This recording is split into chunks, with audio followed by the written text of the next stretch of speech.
Good morning, good afternoon, good evening, and welcome to the 50th recording of the new Untouchables. I guess this is a pretty monumental moment in the trajectory of what we're revealing, considering everything that's going on. Let's call it the holiday special, the Christmas holiday special, because we're not waging war on Christmas, of course.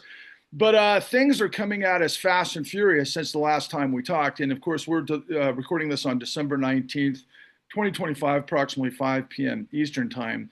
And a few things that I wanted to touch upon, as always, in the headlines. I'm just going to ramp up by just mentioning a few things first, and then we'll get into it. But it was really dramatic, obviously, last week, the horrible shooting, of the Hanukkah celebration. And I should say, in addition to happy holidays, happy Hanukkah, of course, and everything else. But the horrific shooting that took place in Bondi Beach. But in that terrible situation, of course, the heroic reaction by this guy, Ahmed, who tackled the gunman, the lone assailant, ripped the gun out of his hands and literally held him off for authorities to arrive, which was something of, I don't know, we'd see in movies. And I was pretty astounded by the whole thing. And Um, was badly wounded doing it. and Yeah, was the shot son, the son was shooting him. as the son was shooting him. Exactly. And, further to that, some of the other things that are happening really that I think that are just worth mentioning at least. Trump's speech was just absolutely insane. I mean, I couldn't believe some of the things that came out of that, including, of course, some of the greatest hits that I don't even think Leslie Nielsen and Naked Gun could reanimate. But he had said things like, after 3,000 years of turmoil, he brought peace to the Middle East. Now, of course, he said prices are down everywhere. He had a plan to take on big pharma and replace it with, of all things, Trump RX. And I can imagine what that means. Mhm. But in the same breath, he also said he's going to reduce people's healthcare costs by 400, 500, and even 600%, which, of course, I don't know how that adds up. And then, of course, one of the best, moments of that was he's going to cut off drug smuggling by ocean and sea. And then, of course, today, a couple of things to consider as we're rolling through this is Elise Stefanik had mentioned that she's not going to run again or run for governor. And then I'm going to share my screen real quick just so the audience can see it also. Sorry for the delay here. But I want to get on screen here just what everybody is talking about. And that, of course, and this is all over uh, social media. And sorry for the delay here, but I'll get to it.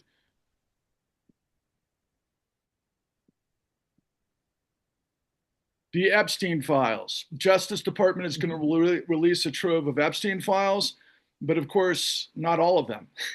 But I, That's not what we're seeing on the screen. oh, we're not seeing it yet. Um, Let me see. Nope. Is that your point that you're showing the blank page? You know Right. what? Actually, that would make sense, right? And I The think, Daily Notes from 2017. Yes. and let's see. Did I pause? I'm sorry for the delay here, guys. I had everything up. You're showing a different screen. You're showing daily notes. Okay. Oh, shucks. That's the whole thing. Boy, let me just sort this out real quick. Anyway, I think what I'm going Always be careful when screen sharing. I can't remember what happened with that guy who was on CNN last year. None of that's going to happen. We don't want to remember. The guy from the school's guy from Oklahoma. Hey guys, what are you seeing on screen? Looks like your Daily Notes. Yeah. How is that? Or Okay. All right, you know what? I'm going to just Could be Epstein's daily notes from 2017. Who knows? Redacted. Or Yeah. yes, I those am are the ones released, as Lewis, he said. welcome. hello. So yeah, everything like always is coming at us fast and furious, but the news of the moment, and I thought it would be just terrific to be able to engage just kind of from the periphery, the idea of whistleblowing in context of what we're seeing left and right from the New York Times this week, but particularly as it relates to the information not coming out of the Epstein trove at the moment. And then, of course, further, I just wanted to notify everybody, if you weren't already aware, that the Trump administration has already replaced the name of the Kennedy Center to the facade of it's now the Donald Trump and Kennedy Memorial Center. And I think that bears news, as well as, of course, Mitt Romney, Mr. Bain Capital, came out this afternoon or this morning and said, tax the rich. And it was pretty amazing to read through this because of some of the details Mitt had offered, but it's really interesting positioning. And so I just wanted to set those notions up for us to kind of get going here this morning, or this afternoon, pardon me. And I guess I want to ask you, Paul, given a lot of what we've come to see recently by way of what the Department of Justice is doing, can you give us some commentary about this just debacle by way of the Epstein Files released this afternoon? Yeah, well, I mean, it's sure. First of all, I wonder. I listened to some congressman. I listened to my congressman, Suhas Subramanian, who's on the oversight committee. He took Jerry, I forget his name, his place on it. He's claiming, oh, they're going to, that the Department of Justice is flaunting the law, that they've been supposedly gathering these files for 6 months now or longer, and now all of a sudden they can't meet the time limit. And when we look at what was put out in pictures, it looks like it's very heavily Bill Clinton loaded, at least at the beginning. So apparently they're trying to, send these out in a way that's most beneficial, I think, to Trump. So we haven't gone through, it's hundreds of thousands of documents. We haven't gone through them yet. But I wonder how Congress is going to enforce the department's failure to comply. Usually they'll use the Department of Justice to enforce the laws now, right? But the Department of Justice is the one that's flaunting laws. So I'm interested on anybody on this panel's view as to sort of how Congress can do anything other than call people before them or file some action in court to enforce the law and get them to produce this stuff in a more prompt format. But anyway, it's just, people don't trust the department now. What happened today, I saw an interview earlier on Fox by Todd Blanche today, where Todd Blanche openly said, we're not going to comply with the law. We're going to put 200,000 or 300,000 documents out today, and then we'll put other documents out later. So they're clearly not bothered by not following law, and they clearly don't care. I think that the bigger issue ultimately is going to be when we take a look at what the redactions are and what's redacted. I think the Department of Justice has looked bad on this from the beginning. I think Susie Wild has said that in her Vanity Fair piece, and I really don't think the Department of Justice gives a shit because they're there to please one man. They're the person they think is their client, Donald Trump. Does anybody care to respond to that? Well, this is something that's bothered me from the beginning. I mean, the failure of the leaders of Congress, in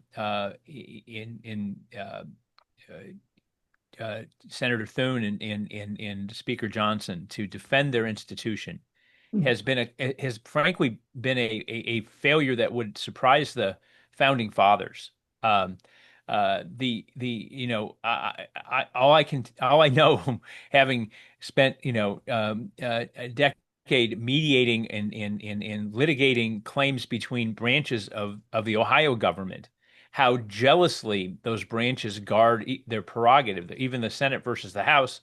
The old adage that was told to me when I started as a state senator, the Republicans are the opposition, the House is the enemy.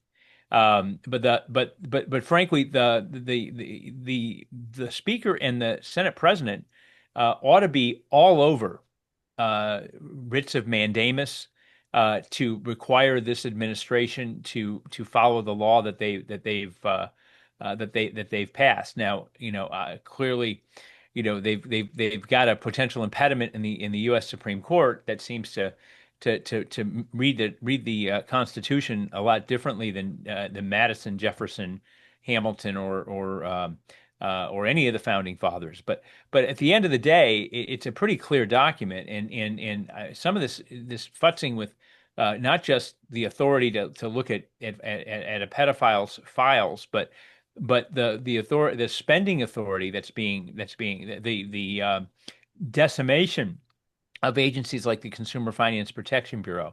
And we're starting to see a little bit of it. We're starting to see some ex-members or and sitting members filing amicus briefs in some of the cases.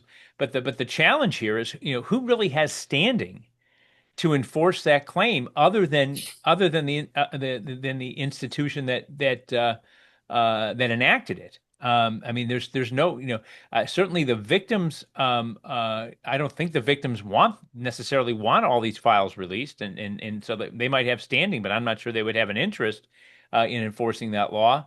The media has a very removed interest. I'm not sure it would withstand scrutiny. It really is the leaders of Congress that need to begin to enforce their authority, and use all the tools at their disposal, including, if necessary, withholding funds from the federal government until they start to respect those separations of power.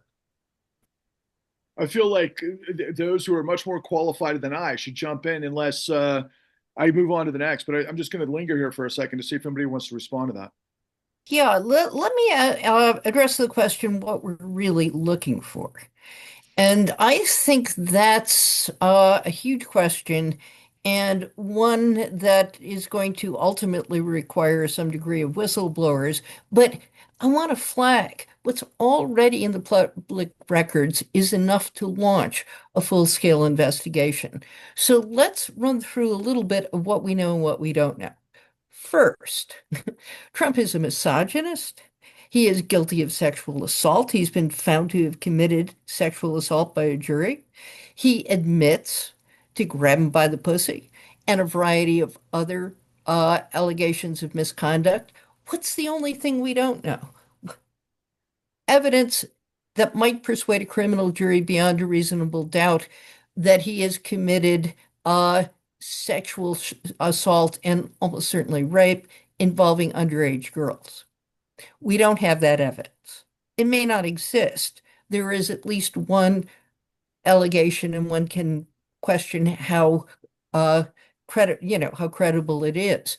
But we know all the rest. He's guilty of sexual assault. We know that.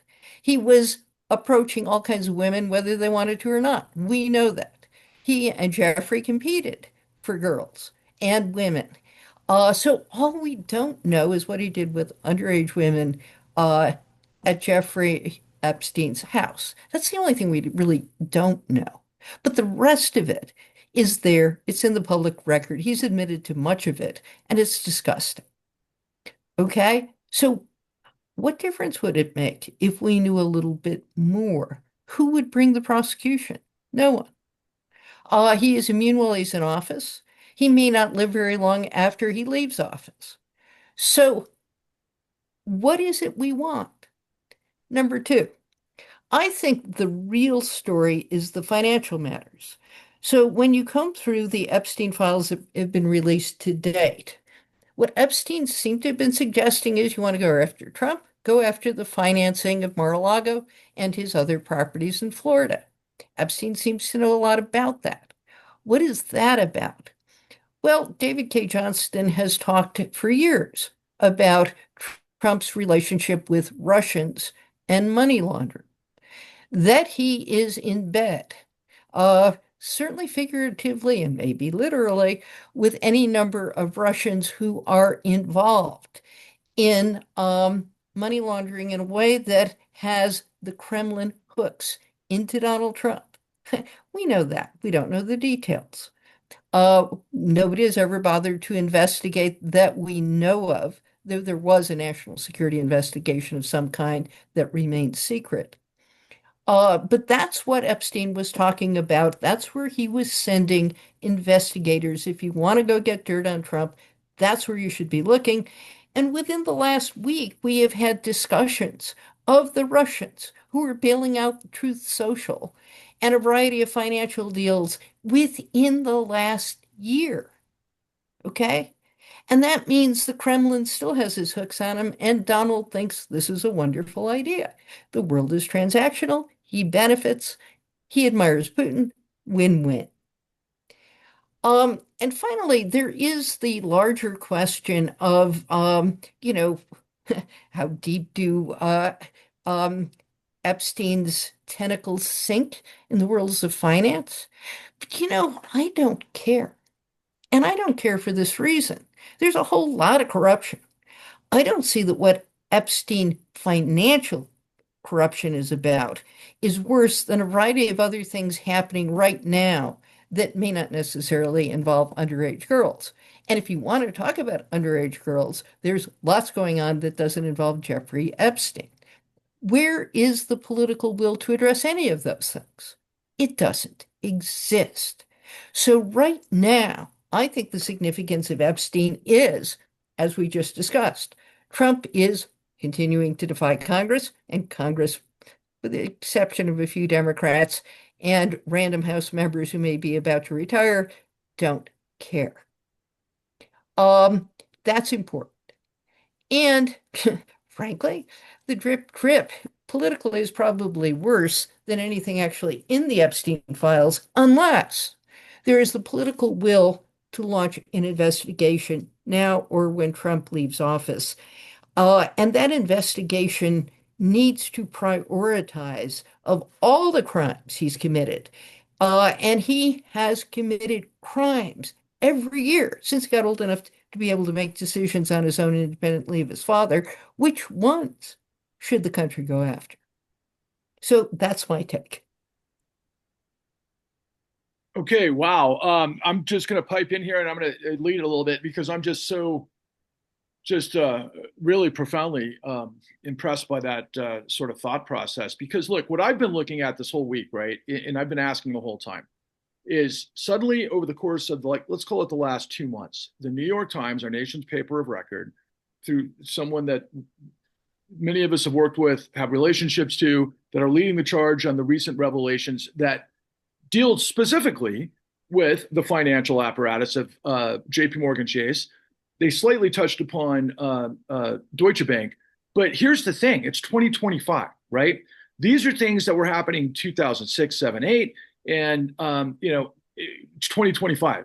Need I say more? But further to that point, and to the whistleblower question, and this is for you, Louis.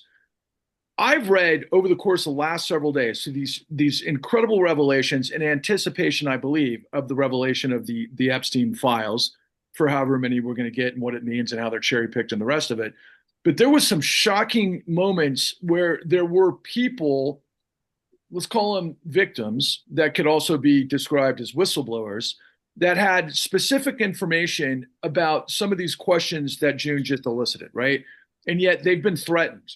And here we are again, once again, years and years removed from this situation. But it's like, okay, if you're a victim of Jeffrey Epstein, for example, and you had firsthand knowledge of, I don't know, some transactional situation, which you were probably not involved with this element of, but you had, I don't know, I could go on and on. The bottom line is that it seems to me that this many years later, that there are whistleblower elements of what's taking place in this scenario. And I'm just curious from your perspective, if you can illuminate kind of how that plays out in many other cases that we're dealing with that last for years.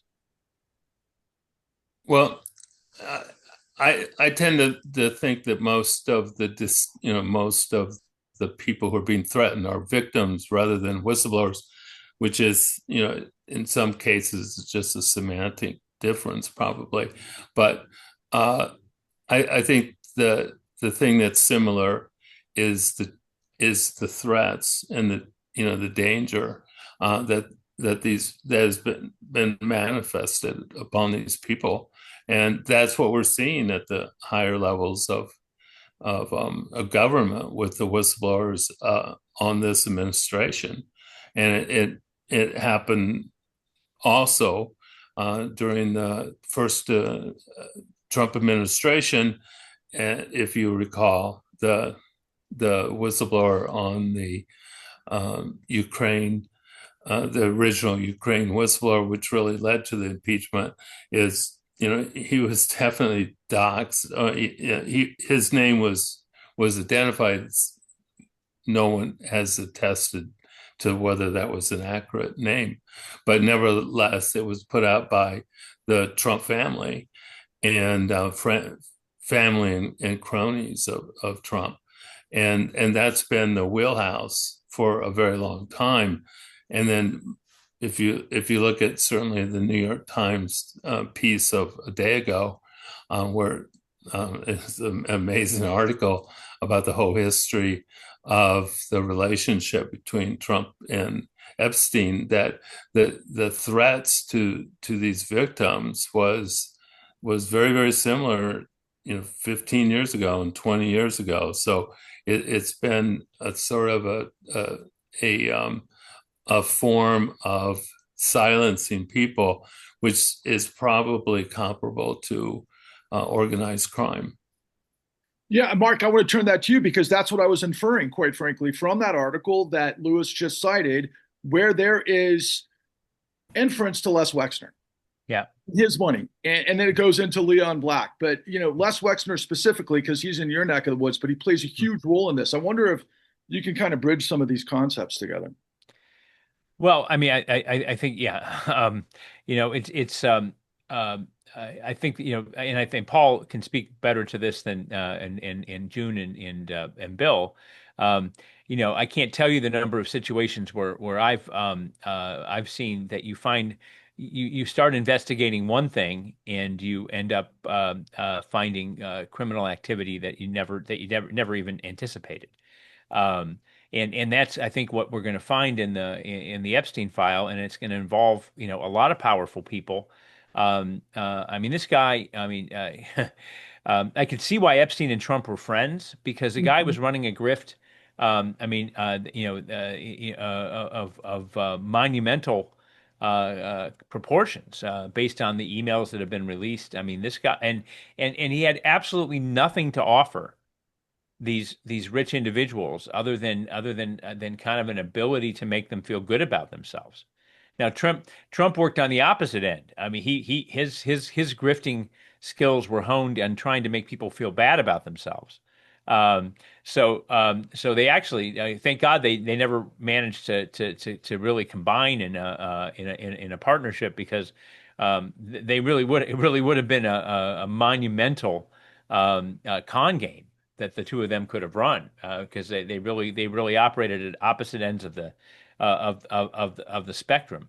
But they were both driven from kind of, and again, this is now I'm being a sociologist, but these are people that wanted to be accepted in New York society, and they just had different tactics to get there. They came from, they have the huge chips on their shoulder, and just literally would do or say anything to get themselves ingratiated into this what they perceived as being the elite of the financial and cultural world. So the two guys were very, very, very much alike. How alike? Whether Trump was engaged, and it looks like there's some evidence certainly pointing in the direction of some very bad conduct as it relates to children who were under 18 years old, or he perceived were under 18 years old. And certainly acquiescence and implicit approval, if nothing else, of that behavior. But the grifting behavior is something the two of them have in common. So it will be interesting to see what we can learn as investigators looking at these files when they are ultimately finally released. And the reason it's taken so long is that there must be some very, very powerful people implicated beyond Les Wexner. I mean, he's powerful in our little world here in Ohio, and but in Ohio, really, there's one blogger, a guy writes a Substack called The Rooster, that's just been merciless about the relationship between Epstein and Wexner. And because we had our own pedophilia scandal and sexual abuse scandal at Ohio State, where a physician was abusing members of the Ohio State wrestling team, and at the time Wexner was the president of Ohio State University, and was at the height of his engagement with Epstein. So some very powerful people. I mean, well, there was a prince involved in all this too that no longer holds that all those titles. And so who knows what we're going to find, what we're going to stumble onto. But I think those are the kinds of things that happen in these investigations. Is that you open up one can of worms and you're going to find something you didn't expect coming. And Bill, I'm sure it was the same when you were looking at savings and loans. Yeah, so three things from white collar criminology, picking up on the points that you folks have been making. One, which people don't appreciate nearly enough, is that vast numbers of these elite criminals are not specialists. They're generalists. They do all kinds of sleazy things, right? And this makes them ideal fixers. So it's very common that they serve that role, right? So Epstein, almost certainly, that was one of his major attractions, just his Rolodex. He could get all of these people to actually pick up the phone and talk to him, right? That's what the premier thing a fixer needs, plus no moral restraints and perhaps some blackmail ability as well. But the other great risks in America, well, Paul's there, right? I've emphasized at the federal level, elite fraud and corruption all around the world, virtually decriminalized as a practical matter. But in certain eras that we, of course, have often talked about, that has not been true in the United States, where we would literally send hundreds of people from the C-suites, the most prestigious positions in the C-suites, to prison. So they want to derail that. That's how you have to see a huge part of the Trump presidency and why the robber barons wanted Trump as the president and how he's been functioning in that manner and has brought the Supreme Court along in ways that we've discussed as well. But the other thing, and Lewis exemplifies this, and I'm one of the folks, is whistleblowers. As I've noted, America has more whistleblowers at a higher level than the rest of the world combined. That is a real threat. And so one of the things you deliberately do as the ultimate sleazy predator with underage children is make it so embarrassing that they will never.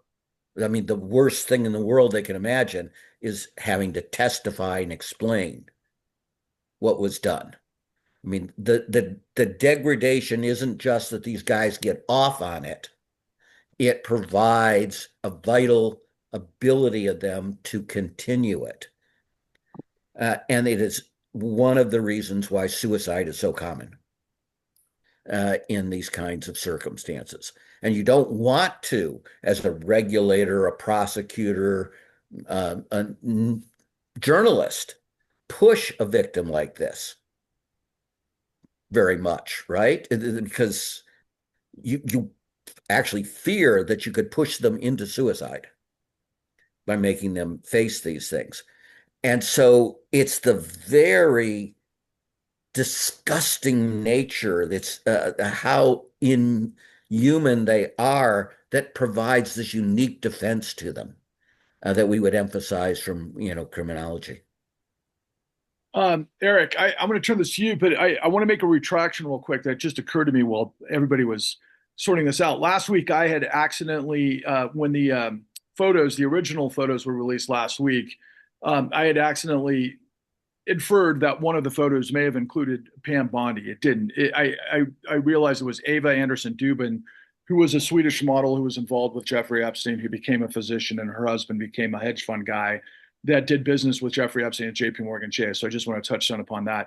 But Eric, you and I are in a unique position given all of the information that we've been able to aggregate from these incredible sources and what we've seen throughout our time period together. And I'm going to paint the picture this way. Look, Yeah, simply. hey Pat, yeah, Patrick, don't forget that, while Zoom is immune from being sued under Section 230, you are not.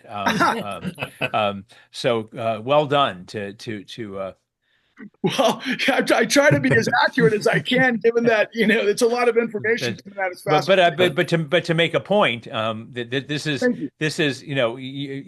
little old Patrick's at risk. Um, but the folks that are profiting, the folks at YouTube that are replaying are have no exposure at all, as it Right, and relates to. that's a huge reminder that Yeah, you initially had yeah, been yeah. after seeking, an effort to turn the tables on Section 230. But I'm gonna come back to that because Sorry, I didn't mean no, that's to. fine. I just, and thank you for that, by the way. But Eric, Yeah. look, man, just really quickly, right? We know who's involved with the Epstein on the financial side so far that we've seen interact with our stuff. We've seen the predation. We've seen the honeypot scenarios that seem to, in my opinion, imbue Gresham's dynamic as well as the control fraud because of the perverse incentives.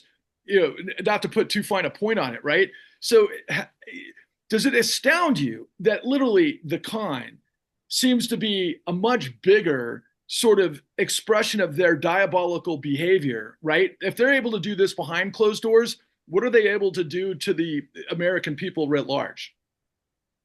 Right. Well, I'm glad that you framed it this way because one of the things that and I want to kind of bring this back to the very opening of this episode when you were talking about the 18-minute address that the president did. If we go back in our way back machine, before we did even Forward 13, but Forward 13 in the con, one of the main drivers behind our effort to even get that going, where it culminated in us meeting like all of these, incredible people that are on this panel right now, was the fact that what we were being told did not match up with our lived experience, right? That was the entire reason why we went on the road to begin with, all the way back in 2011. And what we saw the other night with Trump's 18-minute address was a person who was telling us things that was completely antithetical to everybody's lived experience. And when we started to pull on that string way back when, I mean, we knew we were going to find something. I don't think we knew that we were going to find 6 hours of content and having that not even be half of everything that we captured, right? Or lead to everything that's happened since then. What does that say about that address? That 18 minutes of pure, unadulterated bullshit, where I'm watching him thinking, what world is he living in? Because it's not the world that I'm living in, right? I mean, what is he talking about? Because when I go to the grocery store, things aren't better. So, what is this entire world similar to all the way back in 2011, where we discovered this entire world that, on one hand, led us to meet like, everybody that's, here on this panel, which is, the bright spot, but the circumstances and the reasons for which we have this panel is because of some of the worst stuff that we could have possibly imagined. So what's on the other end of this string? What's on the other end of this string that if we start pulling from Trump's address is there? I mean, I think that we're already talking about it. All the stuff that we're talking about, concerning Epstein and what have you, and just everything else. I mean, everything that we've talked about here for the last 50 some odd weeks, right? I think that that is exactly what we're getting at here. But I am just terrified at this prospect of here we are again, where a person in the highest office in this particular case is telling us, is trying to gaslight the entire country. And what are the reasons behind that? It's absolutely terrifying, and it's why this panel exists. Right, as was the initiative of the work that we did that, thank God, led to these folks, because we would never have gotten the answers. But therein lies the problem with media, right? And so, Lewis, I want to ask you to maybe further this, maybe take us out of Epstein for a moment, but it's just so emblematic of everything that we're in the midst of, right? It's like Department of Justice, Department of Defense, obviously Social Security and data breaches and everything inside, outside for this criminal enterprise. But yet, this is all illegal. And yet, here are all the legal experts against a system that has been what, obviously Bill Black has been in the midst of since the S&L crisis and maybe before, right? This isn't something new. This is decades in the making. So I find it unbelievably important and pivotal that everybody understands what the Government Accountability Project is doing and how and why, and what we need to take away from this moving through the holidays. Because I think a lot of people, what I'm seeing throughout social media is they're desperate. They're confused. They have no idea how to take away anything from this, and they're overwhelmed. We got to give them some clarity, it seems like. And I think the best way to do that is through you guys. Yeah, I mean, I think essentially one of the things that happens in conversation, especially conversation that doesn't go well, is that someone's not believing you. You yell at them. And, you raise your voice. I mean, it's sort of common, in families, but I think that's what sort of happened in those 18 minutes. It's like we were sort of being yelled at because we weren't quite believing it. In other words, the wheels are beginning to come off, and there's a certain level of, isolation, I think, on the part of, certain person in the White House. And so the response, Indiana, does what Indiana does, and the majority of the senators in the Indiana legislature, decides to defy Trump after an enormous amount of pressure. It's a real sign, and I think it's a real sign that the entire Congress, except for one person, decided to release the demand the release of the Epstein Files. It's beginning to not work, and so we get shouted at, and I think that's the beginning. I think it's just another demonstration, and also, of course, the theme, if there was a theme, besides just unreality, because the facts weren't were wildly exaggerated, which of course gets down to that's not the lived experience. All of a sudden there's like no inflation. I mean, things that are demonstratively not true, but yelled at, and so people are not, they're not sort of falling in line, and I think that the anecdote at this time to all of this, it's just got to be truth. I mean, it's just got to be all of us talking. Well, let's talk about what's really going on. Let's listen to the people who really know. Let's get inside these institutions that are being wrecked and see what's going on. And I think that really is going to be, where we need to go now. Louis, I think I disagree with you. Did you say the wheels are just beginning to fall off? Well, I think they began, probably with the Epstein episode altogether. I mean, I think the whole, last several months has been, moving in that direction. But it's weird that everybody understands that, or at least it's been said that he has malignant narcissism, and I just wonder when a person like that realizes what they realize is to make the wheels fall off. In other words, what reality does he see that's going to make the wheels fall off? That's what I have a hard time seeing, because they don't live in a world of reality. So I wonder what would make the wheels fall off of someone with his personality disorder. Well, because despite what he said, may I misunderstand your remark, but he says, he only, of course, believes the polls that are in the right direction. But he's still, I mean, still at least people say that he does pay close attention to the polls. And so if he's paying close attention to them, he has to know how underwater he is on all major issues.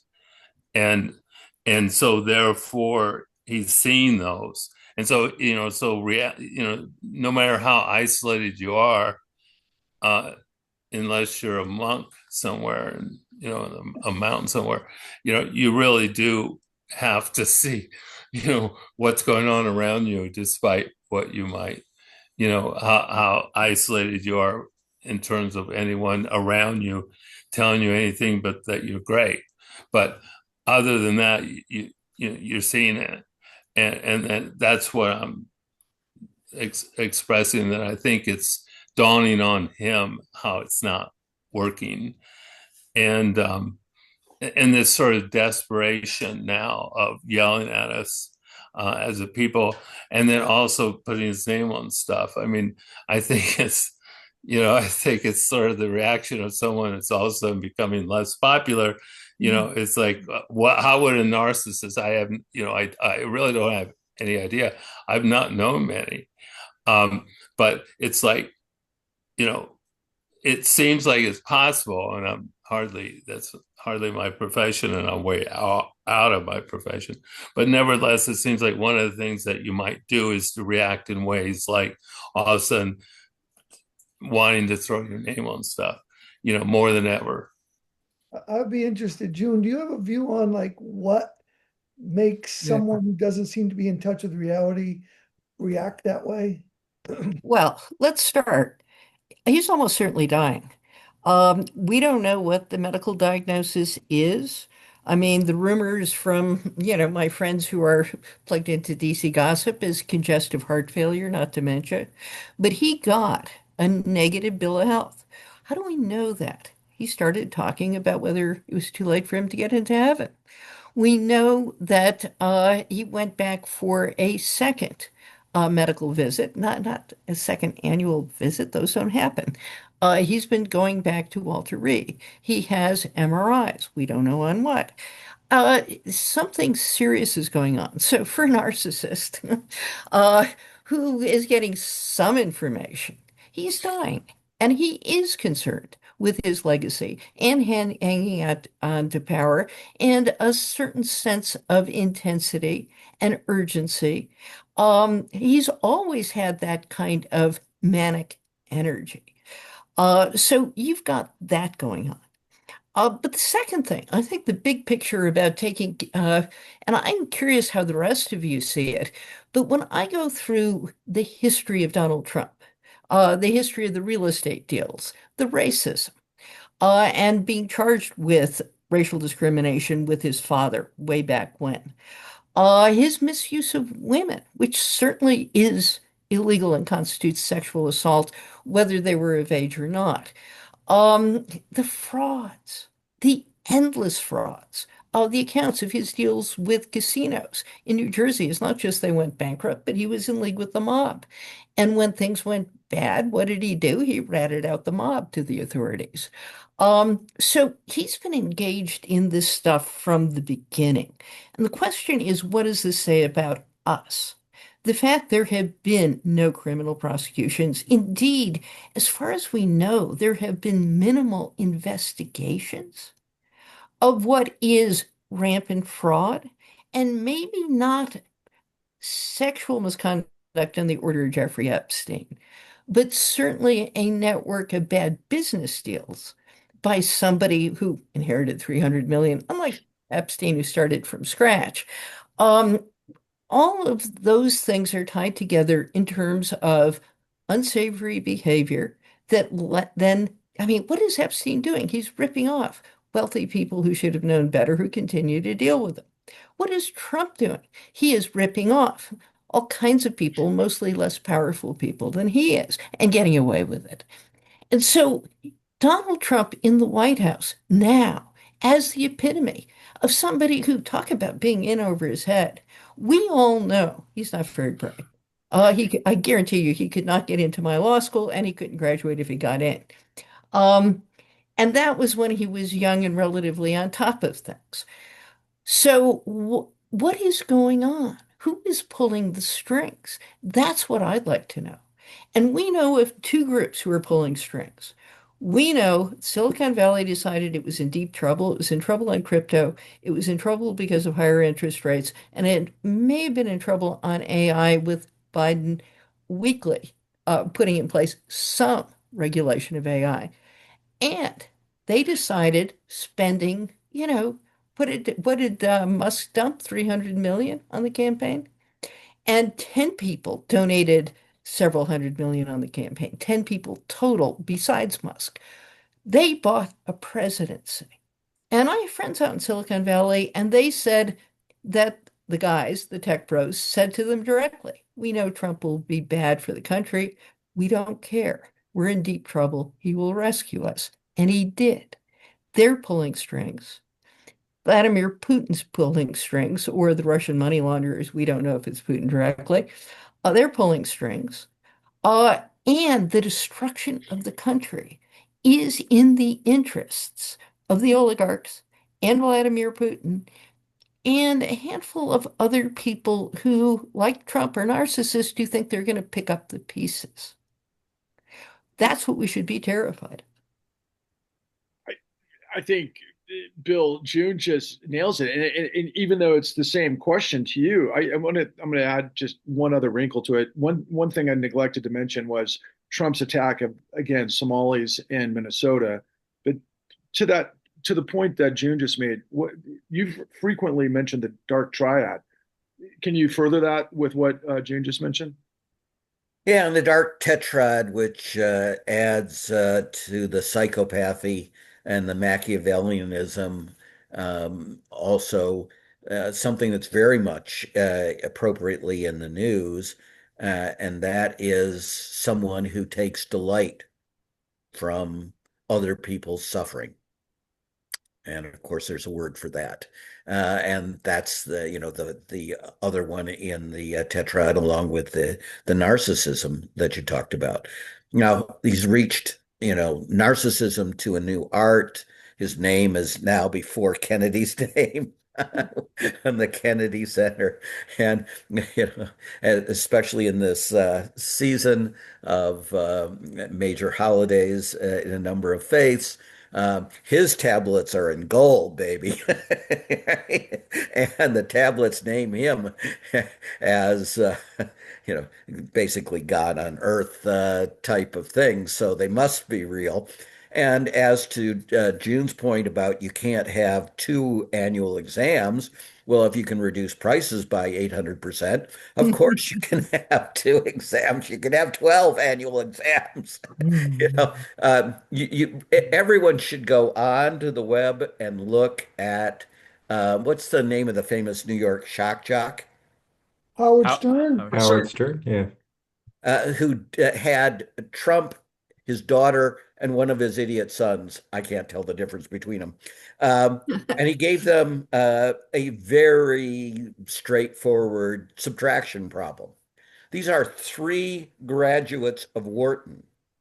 And the introduction immediately before they get this math quiz is we went to Wharton and nobody can get into Wharton based on ties, or somebody's money. So we got there on merit and then we were great and we're grads and we are super on finance and all this complicated stuff. And of course, they got all three of them got different wrong answers. They were 0 for 3, but that's not the best part. Howard Stern then continues, and Donald Trump goes, no, no, no, my number is right. My number is right. My number is right. And Howard Stern actually goes, well, that's why you're the father. And he's not joking. He apparently thought Trump was right, even though he knew Trump was wrong. And at that point, of his staffers actually speaks up and goes, no, that's the wrong answer. This is the answer. Thing. So again, for those that don't know Wharton, this is the business school where you are supposed to have really good quantitative skills. And these clowns are claiming they got into Wharton on the basis of merit, which they most assuredly were not, and that they then excelled and they can't do subtraction. And as you can see with Trump, he can't do the difference between percentages going up and percentages going down from a number and such. But the last takeaway is the one I think that Lewis and Paul were talking about, and June to some extent. And that is he was, however, trained by Roy Cohn in something super simple but super important. And that is you never admit you were wrong. You just keep lying. And this is why, again, white collar criminology, it ain't genius. That's the key. It's audacity. And that is the Epstein story as well. Epstein's no genius. Nobody's paying him because he had superb analytical skills. It was all this audacity. And look, Epstein's human as well. He wants to be with the people at the top because then it makes it like he's the person at the top. And if you were Jewish, as he is, or was, who are the folks that would be, the absolute best folks to be able to boast about? Larry Summers, and who's on the left?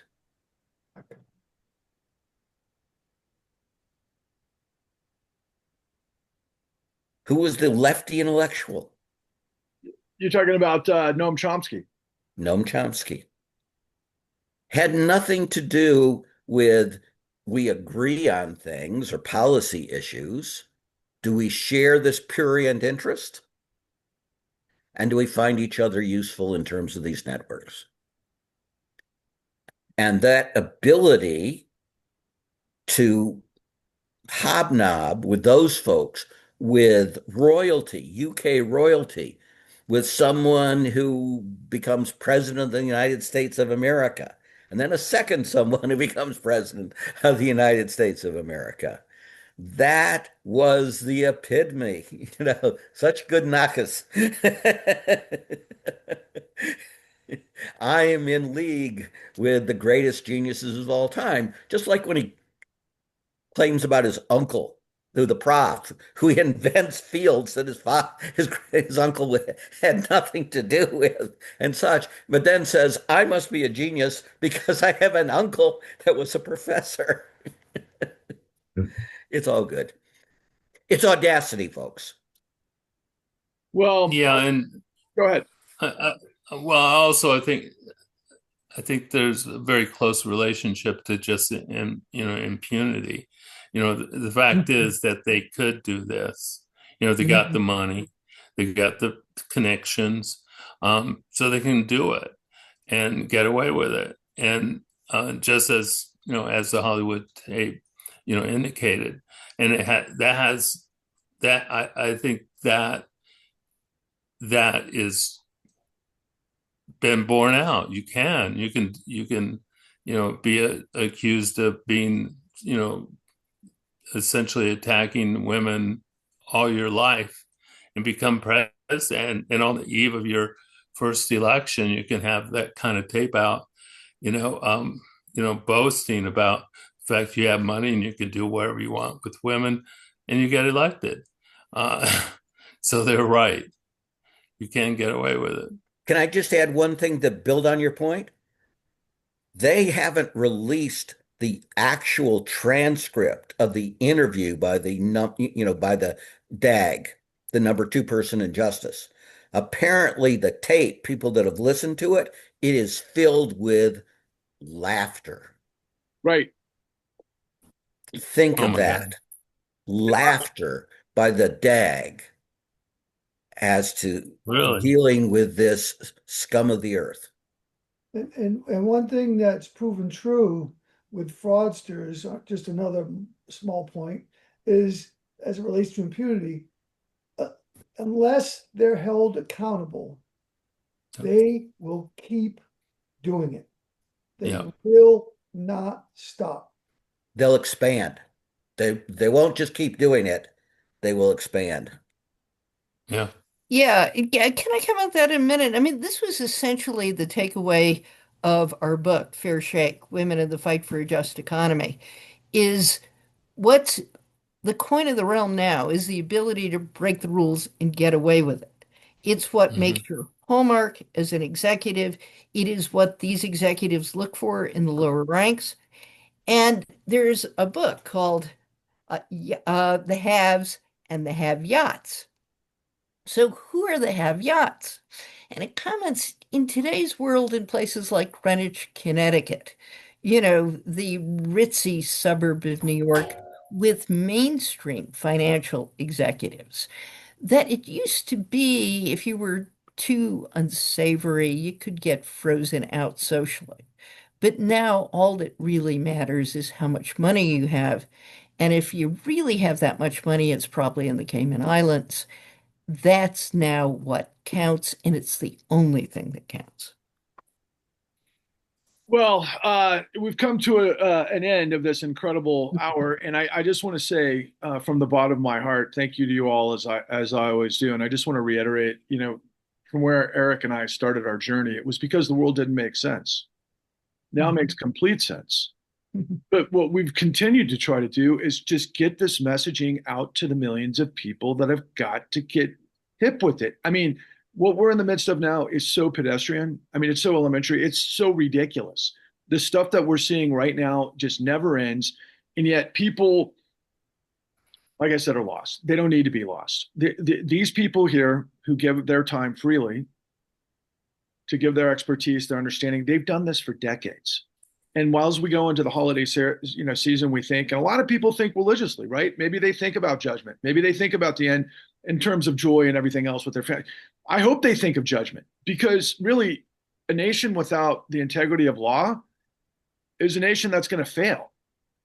And I think we're as close as we've ever been in the United States, even though it's been a long road to get here. So I'm just going to reintroduce, even though I didn't get it out of my mouth earlier, but just out of respect to everybody on this call. June Carbone is, from the University of Minnesota at the Rubino Chair of Law, Science, and Technology. Of course, we've got Eric S. Vaughn, the proprietor of Redpoint Digital. Thank you on this mission for truth. Of course, William K. Black, one of the greatest deliverers of context of the law and truth and economics and all that comes with it, because he's been there, done that, and he continues to bring it for the American people. Of course, Lewis Clark, the executive director of the Government Accountability Project, who are bringing the most important cases in the country right now and have continued to do so. Marc Dan, the former Attorney General of the state of Ohio, who's in private practice, who continues to do everything he can for the little guy, and with the experience that just seems to never end.